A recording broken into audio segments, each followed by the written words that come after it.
for an American think tank called the Democracy Collaborative, who are looking to grow economic democracy across the globe. My remit's global. Ms. Bunse, do you want to explain where you're from and give a little bit of background? So I'm the Policy and Engagement Lead for the Wellbeing Economy Alliance in Scotland, and so, or WeAll as we like to call it. For those of you who don't know WeAll, it's a global collaboration of organisations, people there to promote the ideas of a wellbeing economy that serves people and planet.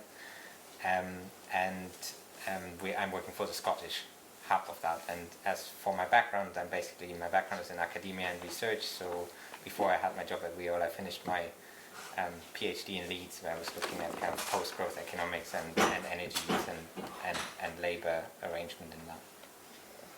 So my first question I'm going to start off with is, over the last 40 years we've seen some truly radical policies, you could describe them as that, implemented in the UK, but unfortunately they seem to have been focused on increasing profit and inequality rather than well-being or reducing inequality. So why do radical policies seem much easier from the right than from the left? Yeah, that's a big one, that, eh? Well, look, I think the first thing to say is that, because of the climate crisis, because of the ongoing problems we have of economic and social injustice, we need to have a new economic paradigm. We need radical left-green policies to achieve that. And the reason why they've been so hard is because of the tentacles of neoliberal capitalism. Yeah. And I've got a quote here, actually, for Mark Fisher, Capitalist Realism, great book. He said, "It's easier to imagine the end of the world than the end of capitalism." Or any science fiction fans out there, Ursula Le Guin, she says, "Its power seems inescapable. So did the divine right of kings. Any human power can be resisted and changed by human beings." So imagine that, we used to be run by kings, but that disappeared. Yeah. And we've got democracy, and now we've got a neoliberal form of democracy. So I think to go to the question directly, the reason it's hard is because the power of capitalism, the power of the particular form of capitalism that we have in terms of neoliberal capitalism, has seeped right into the nation, into our state, and how our state operates, and who has tentacles on that state, i.e. corporate power. That is why it's so difficult, and what we need to do, and what Scotland needs to do, is to give us all more power, and we have more power over the economy. And hopefully we'll get into that. And Lucas, would you like to comment on that? Yeah, I think I generally agree with Neil, so I don't have a lot to add. But I think it's very much that these policies over the last 40 years, they might have seemed radical from our perspective, but they have been in line with that paradigm. They have not tried to shift that paradigm to a large degree, or before that maybe they did. And so I think, and there's a lot of, and that makes it a lot easier because you're not going against as many vested interests, although they are obviously the kind of us on the other side of it. And I think there's also just a much greater degree of ruthlessness in terms of, I think from our perspective, it's very important that we build it in a democratic way, that we build consensus, that we make sure it's done in a way that's equitable, that nobody is left behind, that we hear the voices that are not often heard. If you don't share those values and you're more on the right side of the spectrum, you don't need to care about that. That makes things a little bit easier for them. Yeah. So on the flip side of that, in the last 20 years, have you seen some truly radical policies that have been beneficial? In the UK? In the UK.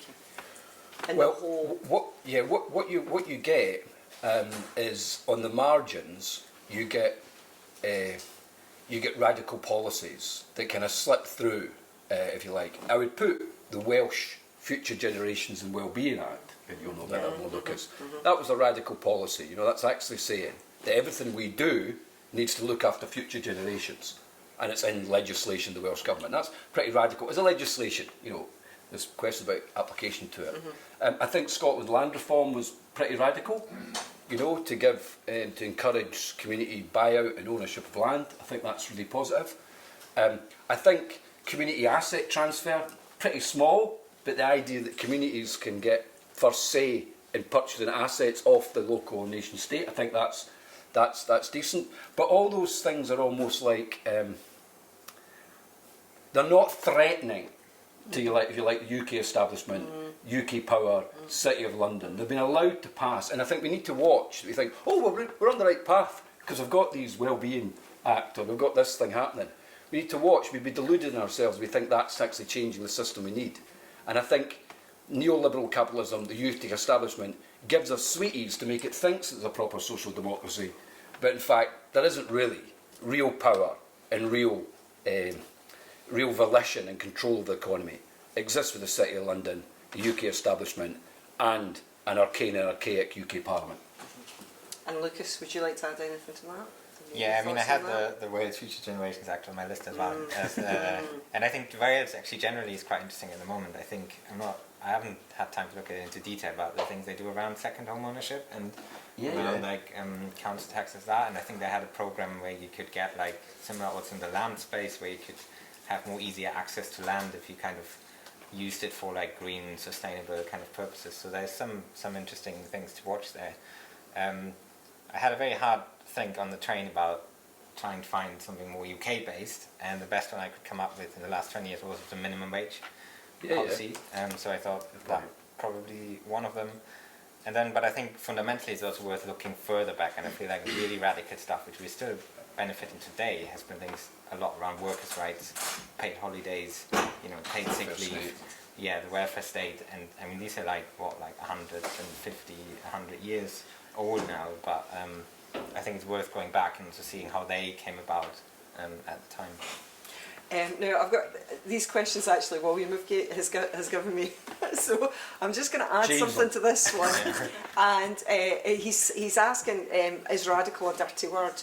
I would go further than that and say that I've found that people that I campaign with, who are 20, 25 years younger than me, they call things radical that I would say, as a child of the 1970s, are something that we should maybe bring back rather than it being radical. So what are your thoughts about what's radical? Is it a dirty word? And is it maybe an overused word sometimes in some contexts? I think in everyday world, radical is like something that's well radical when it isn't. It's just like cool. So we need to watch. But radical in a kind of political economy terms, I think, is not a dirty word. And I'm minded. Recently I was doing a conversation with somebody from the Bay Area, California, and they were talking about employee ownership legislation in California, and I went, "That's really radical." And this American guy said to me, "Yeah, hey, I've been radical before you were born." This is like the beacon of like Haight-Ashbury. This is where there has been. They've got the scars of trying to be radical. Yeah. So I think it's not a dirty word. I think, to be brief, it's not a dirty word. It's a word that's has lost its true meaning, which means, in my view, a deep intentional attack on the capitalist system that's destroyed the planet and elite forms of state power. That's what I think should be. That's what I mean by radical. Okay. Anything else a pale imitation. Yeah. And Lucas.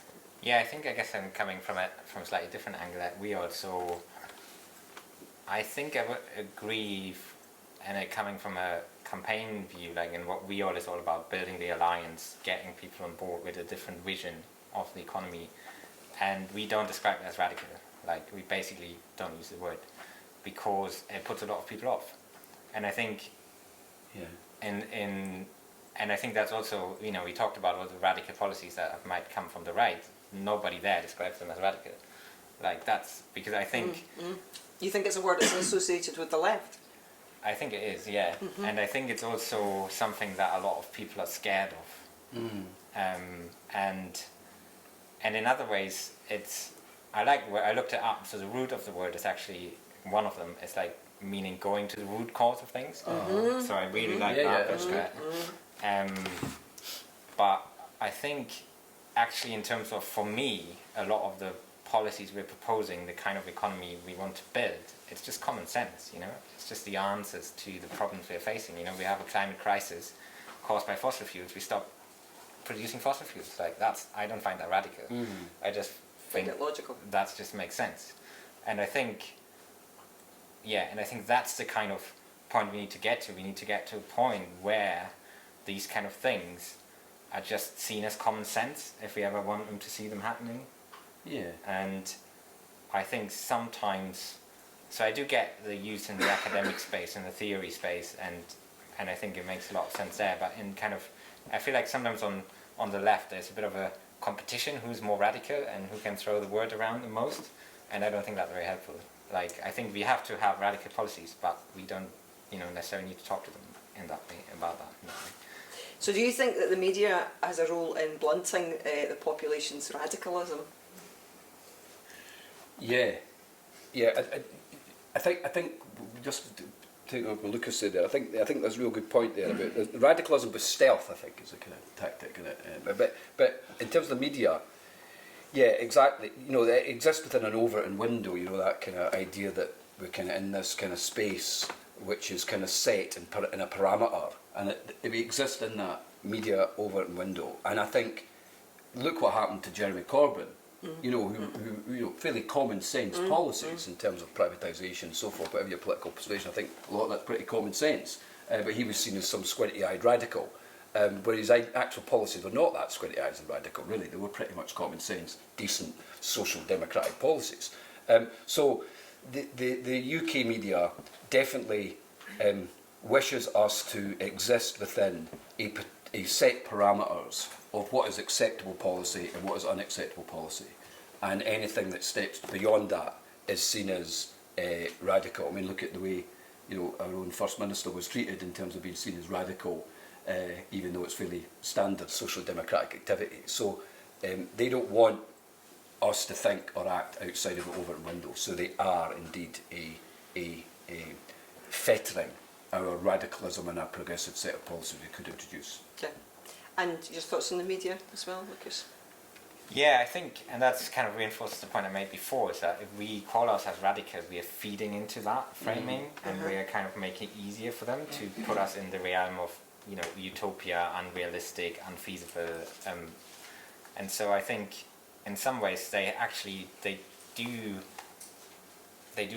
distract from the, if you want to call it that, radicalism of the general population, because as I say, actually a lot of the things we're proposing are common sense, and so they actually, I think the media has work to do to, as Neil says, work against that, like, in a sense, and has to work quite hard to portray policies as kind of radical, which are not, because I was reflecting on that on the way over here, like, one of the things that really gives me hope in all of that is like the work, for example, that's done around citizens' assemblies and other places. So when you look at what comes out there, you put 100 randomly chosen people or representative group of people in a room, you let them discuss, you give them the fact and kind of, framing around an issue. They usually come up with pretty sensible things. Like if you read the recommendation from Citizens' Assembly on climate in Scotland, if we were to implement all of them, it would be a massive step forward. And on some level, that is, the definition of common sense. Because you put people in a room, they come to a common decision. And yeah, so that's why I think the kind of radical framing is actually used to kind of make this depicted as worse than it is, in a sense. So, my sense is that a lot of these radical policies have actually got quite broad support in the population. Yeah. What radical policies would you both personally like to see implemented? Well, I think a radical redistributive tax policies, for one, which are truly sort of progressive. I think a radical, a whole sea of stuff about ownership and ownership of assets, and making it much easier for people to own assets, land. I think that would be pretty radical. I think Lucas touched upon it, citizen assemblies, new forms of democracy, and radical citizen participation, more participative budgeting, more us having a say in what happens and how our life's steered. I think maybe more picky or smaller, I'd like to see a social licence to operate, which in a sense would mean that all contractors of goods and services into the public sector, so if you're providing a good or service public sector, you'd have social licence to operate, which means you'd have net zero policies, you'd have fair work, you would have decent terms and conditions, you'd have childcare, and if you didn't have that, you couldn't enter that public sector marketplace. So imagine Scotland spent, I don't know how much Scotland spent, I know the EU, European Union, 40% of the whole GDP is driven by public expenditure in the European Union. Imagine if all of that money, and all contractors involved in money, had to have a social licence to operate in the way I'm talking about. I think a Marcora law in Scotland would be good. This is a law in Italy where if a company comes up for sale, the workers get first dibs on it to buy it. And the Italian government supports them in that endeavour. So that would be fairly radical, that you can get more employee ownership and employee buyouts. I could go on. And what was that one called? Marcora law. Marcora law, okay. And Lucas? Scotland couldn't do it because we're not independent yet. I think for me actually I had some thought about policies as well, but for me actually why I think the well-being economy is so powerful is actually more also the radical new vision and ethic and culture that you embed and that has to go through the whole economy in terms of what are the kind of things that are valued, what are the kind of things that the economy is seen as a success in the economy. Like I would like to live in an economy where nurses are paid more than bankers and nobody bats an eyelid about it. Nice. You know, like that kind of where the things that really contribute to most to environmental problems, to increasing our well-being, are the ones that, you know, are reflected in the way we measure progress, are reflected in the way business success is perceived, are reflected in the way that our, you know, and then that filters through into the policies but I think there's a bit of a, policies can kind of drive that, and then there's a bit of a like a reinforcing thing with that, but we need that narrative change and that culture change as well. So I'm not going to go a lot into specific policies because as Neil said, you can, but one of the interesting ones which I always thought, one for the pub, that, innit? We could just write in there and post it. Yeah. Ban advertising, I think, would be an interesting one. Given that we are really talking, you know, really kind of blue sky thinking here, I think that would be an interesting one. The other one, I think, if you really talk about tackling the wealth inequality, which is really at the heart of a lot of the problems we're seeing, I think inheritance tax is a massive lever for that. Like I read a book by Christian Felber, I think he's like an Austrian thinker, economist, on the common good economy, and he did a little number crunching for Germany where he suggests basically you tax away all inheritance above 2 million euros or 3 million euros, so quite a lot, but that you can inherit, and then you put it all in a pot, and then everybody who becomes 18 gets like a fair share of that. And he crunched the numbers, and it is astonishing because you get into things where everybody who becomes 18 will get like 20,000, 30,000, 50,000 pounds or euros. So it really brings home the kind of scale of that wealth inequality. So I did have a quick Google on the train over. The figures for Germany are actually easier to find for the UK, but in Germany you have about 118 billion euros are inherited every year, and that's just the ones that is taxed. So there's probably quite higher than that, which works out to about £120,000 per person that is born. So I think it's just, and that's huge. That's pretty big. So as I said, I just did that on the train. So it's probably if somebody wants to check the numbers on that, I would be. But I think that is really the kind of, the kind of, for me, if you want to talk radical and really the kind of blue sky thinking, re-envisioning, that's the kind of thing. Okay, so we want some blue sky thinking from the audience. I think Cameron's got some. So one of the arguments for independence is that for some people they see that independence would naturally shift politics to the left, or at least reinforce left politics in Scotland. But one of the arguments I hear from my Labour colleagues who are anti-independence, they say is, as much as I love all these radical policies you want to implement, austerity would inevitably not allow those policies to happen in the first place, and they're better enabled through the UK, even if as a whole it's not as left-leaning as Scotland as a whole. So I want to get your view in that. Would you see that actually there would be challenges to implementing radical policies of independence, or perhaps to offer an alternative, would you see that radical policies are actually a solution to itself on perhaps the austerity front they may promote? What's your view of that idea of independence, austerity and radical policies? I think your sort of synopsis is correct, but one thing that undermines it, I think, is the fact that because we've got such huge issues, climate crisis issues, neoliberalism, in my view, is creaking. We're already seeing a rise of things like nationalisation of railways. We're seeing a rise of people. California's employee ownership law. We're seeing new community investment vehicles. We're seeing radical policies coming in anyway because of the failings, if you like, of neoliberal capitalism and also climate crisis.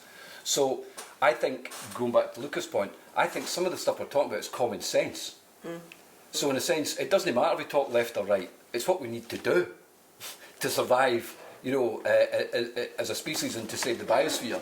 So the question then is really about pace.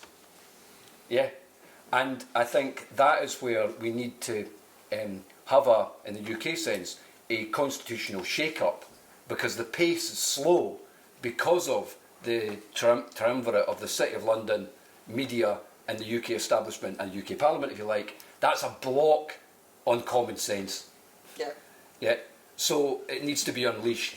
And whether I do believe a democratic shake-up of the UK and the UK Constitution will unleash these common sense policies. Yeah. And Lukas, do you want to comment? Yeah, I think I should probably say, as WeAll, we are neutral on the question of independence, so, and I'm speaking here on behalf of WeAll, so I'm not going to go into that in detail. I do think the question is the right one in the sense that, there is that assumption that in Scotland, if it became independent, it would automatically be this kind of stuff would happen, and I think that is a questionable one, especially looking at, I want to see the Scottish government using the powers it's got at the moment, where there's a lot of room, I think, to do things differently. And then maybe I would start to believe that that might be something happening after independence as well, but yeah. Okay. So, Right, quite a big one, which is free transport, public transport for everybody. okay. I have to say that Pertwee and Ross, the new SNP administration, the 3 Saturdays before Christmas, everybody got a free bus trips, no matter what their ages, absolutely everybody. And that was well taken up, and they've had a day since then, and I think they've got a lot more. But I think if everybody got free transport all the time, that would be a very, very green issue. Loss of damage, acknowledging the scale of this globally and the degree of theft of natural capital from so many peoples, including Scotland, and so a policy that actually almost turns on its head the economics that we've got at the present time. Of the Steve Keen, I think has been speaking. Yeah. Steve Keen talks about how capitalism for 250 years of capitalism, had an enduring ability to innovate. Yeah, and capitalism's good, right? As long as there's resources. As soon as you start to eat into the resources, it's no longer a force of good, and that's where we've got to. So capitalism's a busted flush because there's no longer enough resources, and we're eating into those resources. So there's time for another kind of system, if you like, and so. I agree with you wholeheartedly, but we can talk forever and a day about how we can achieve that. The educational point, for sure. Alternatives. We've got to stop teaching economics and rates taught at the present time. Yeah. Surely. On the free transport, I think that's a great idea, and I think, and it's already happening, of course, in many places across, not just a small experiment for a few days in Perth and Ross, it's happening across, Portland, I think, in the inner sea, downtown Portland is free transport, because it's seen as an economic fill-up. I mean, if we decide as a nation that we're spending resources to attract inward investment, why would you have a commensurate, investment in free transport in terms of getting from A to B, in terms of just how you'd feel, in terms of goods and services and so forth? I think free transport should be a free thing in limited ways in terms of inside our cities, for sure. Yeah.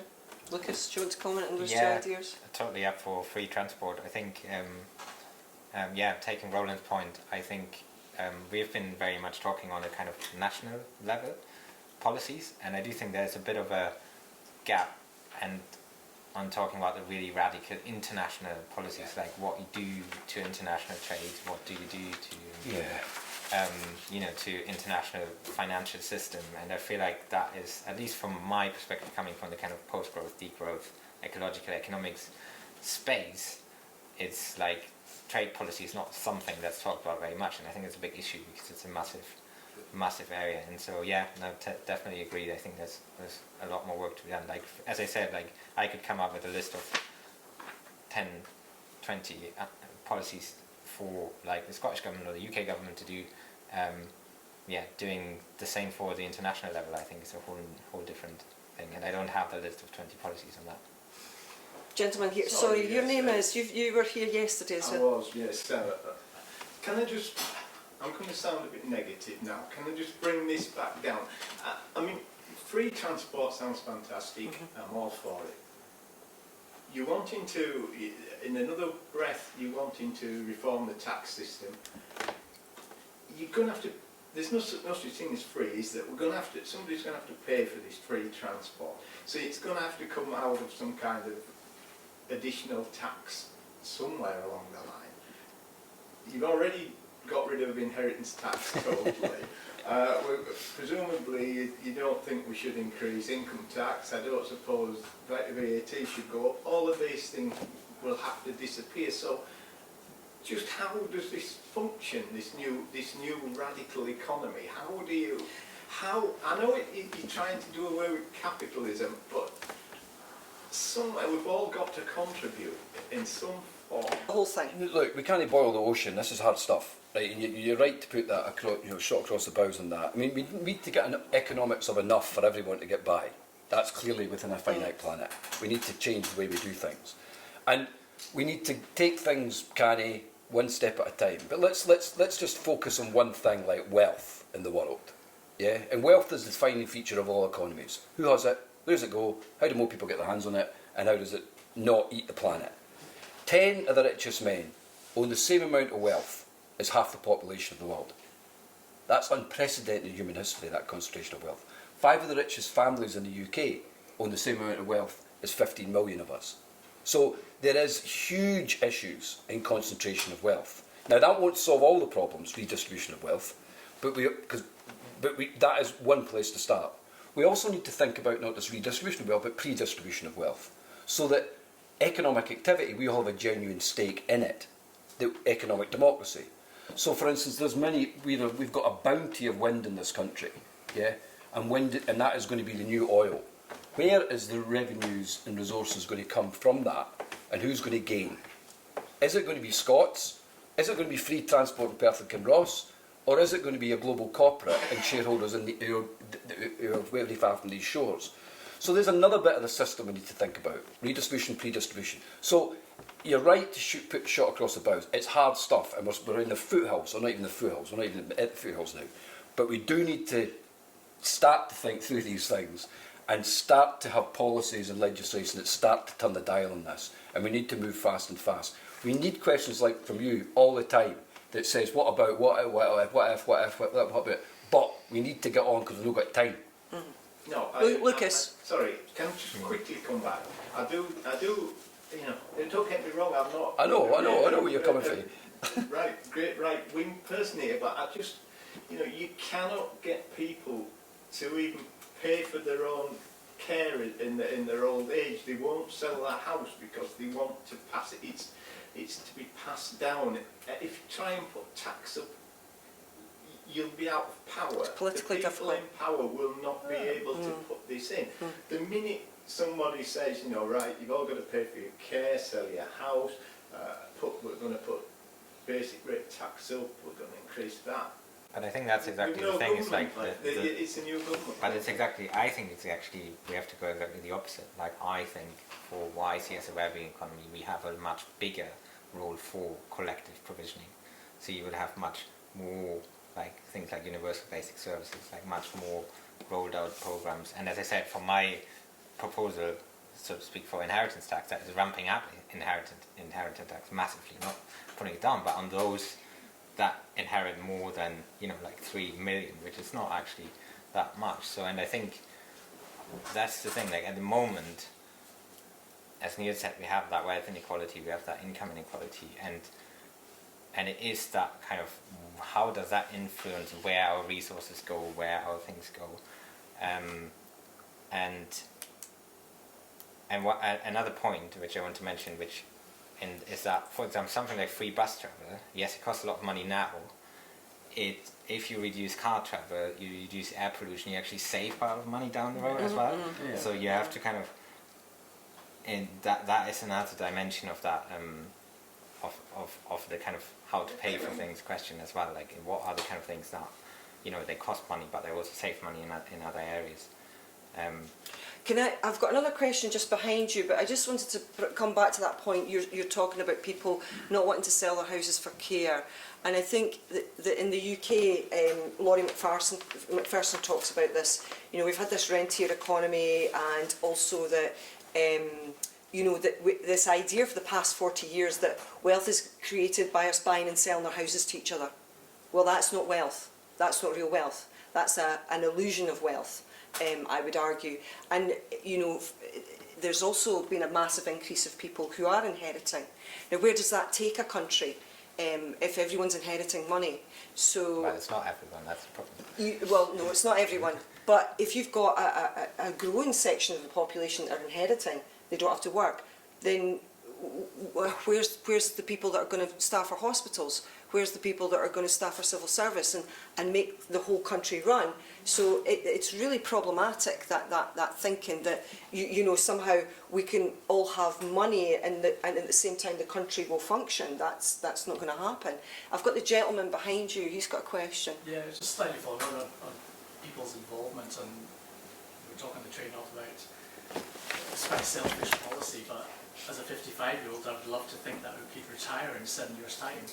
And if I was living in France, I'd be on the streets protesting to protect that. But we don't seem to be very good in this country about protesting. And maybe we get politicians we deserve, but we're not. It doesn't seem to me like we're a very radical population. I just wonder what you think of that. I would completely agree with that. I work across the globe in different places, and I think there is a passivity in Scotland. I think there's a kernel. There's a passivity in the whole of the UK, I would say. No, indeed. And I think there's reasons why that. It's not just an internal DNA thing. I think there's something that's suppressing us, but that's another. But there is a kernel of radicalism in Scotland, a kernel of like bugger it, kind of attitude. But it doesn't tend to manifest itself in political or economic democracy as much as it should. I know Catalonia quite well, but there's a more of a anarchic bugger it spirit that comes out in its politics. And so I think, and it does link to the point earlier and Roland's point as well about there's a new consciousness here, and it needs to be, and I think younger people, it's probably similar to you, younger people have got more of that consciousness, and I think that needs to be tapped in to. And also I think political leadership's a case in point in terms of tapping into that radicalism. And I would say, and I'm not being part of political at all, but whatever you think about Jeremy Corbyn, right, he did tap into amazing radicalism in the UK. There was thousands and tens of thousands of people at those rallies, right? That tapped into a radical spirit that I was kind of shocked by it. And look at the independence referendum, the turnout there, that was tapping into something, but they're not sustained. You're talking about that suppression. I'll give you a little example. I was recently elected as a councillor last May, and I had someone phone me up recently, and they said at the end of the conversation, "I'm sorry to bother you," and I said, "No, please don't be. Please bother me. That's literally my function." Please bother me. That's literally my function. Now, I lived in the Netherlands for 5 years, and they complain all the time. All the time, they're very much complainers, and I think that we need to be better at that. Yeah, I mean, there's a political philosopher, I think, R.H. Torrey, or historian. He said that the UK is the oldest and toughest plutocracy in the world. He wrote that, I think, in the 50s. The oldest and toughest plutocracy, and I think that we are subjects under that. The most radical policy that I would implement is probably the easiest one, which is a linguistic one, which is if you've got the sovereign currency, as you're talking about there, you just spend into the economy, finance isn't the issue. To your point about banning the words government debt, Yes. if we changed it to government savings, good point. People their heads would spin. Changing the words government deficit to maybe government investment, because their deficit is our surplus, and then their people's heads would spin and they wouldn't work out what the hell's going on at understand what's happening here, then the question would not be how do we fund all this stuff. How do we resource it? How do we resource it? Yeah, exactly, how do we resource it? And the radicalism of that would just change, I think, everything on its head, and then we work out what do we really want. Well, I was talking to someone earlier, the reason that we started Modern Money Scotland and also doing these podcasts and programmes was because, literally, I think through not understanding how the economy works on a fundamental level, people are making the wrong choices at the ballot box because they're not informed. And we're hoping that this whole thing will help people to make better informed decisions when they go to the ballot box. Do you want to add anything onto that? Do you think an understanding of economics is going to help people make better decisions about who they vote for? I think so, yeah. I mean, but then again, it's like, where do you get that understanding from? And I think a lot of it is like, for example, around that language is how it's used in the media. And do I want to tell them what words they can use or not? Yeah, as much as I disagree with that, that's probably not something I would want to go down. So I think, it's how do we get people to talk in that kind of different language, and make, get towards that kind of understanding. I think it's an interesting one because it's just so alien from our own personal experience, where obviously if we do take on a debt, we have to pay it back. If we, and that's exploited. But I love the idea of renaming things generally, and I think that's what we talk. Coming back to the point in the beginning, that's what a lot of happens on the right. If you look at Osborne's national living wage, they just pinch the words and they just use them to do something completely different. Do you want to add to that? Yeah, I think the economic literacy of people understanding economics has got a lot better in the last 20 years. And you've got great organisations like yourselves, but also Rethinking Economics and so forth. And even some university curriculums getting better. I mean, it's not just neoclassical stuff. You're getting a whole range of Austrian school behavioural ecological economics getting in universities now. So it's getting better. In Portland and Oregon, there's a kind of phrase where they say that urban economic planning is a spectator sport. Everybody's interested in economic planning in Portland, Oregon. It's kind of like front page news. It's not like, it's kind of there, what the budgets are, how the budget's going to be worked out, everybody's talking about it. And also, like, we report on GDP, don't we? Report on like growth figures and inflation figures. We should be reporting every month on poverty figures, and the things that are going bad with the economy. I think there's something, certainly in education terms, in terms of economic literacy, but there's also something, I think, in terms of just us agitating for more, for better economics. Yeah. I think there's also a question of empowerment. Like at the moment, economics is something that people say, like, oh, it's like up there, I've no chance of understanding it unless I've got a PhD in it. It's like, it's something, and we need to bring that back as something, because, we all participate in the economy every day, when we go to work, when we go shopping. So we all have some understanding of the economy. So I think on some level it is actually teaching, but I think there's also actually tapping into the understanding that people already got, because a lot of times people actually know more than they think they do, but you need to give them the confidence and the way you talk about it that they can actually recognise that, if that makes sense. I think it was American President, maybe in Coolidge, who said that physics is a natural science, economics are just recommendations. Yeah. If you see that, it's not something up there, it's just a recommendation of how we might organise the society. Yes. We can organise it in many, many different types of recommendations. Yeah, absolutely. So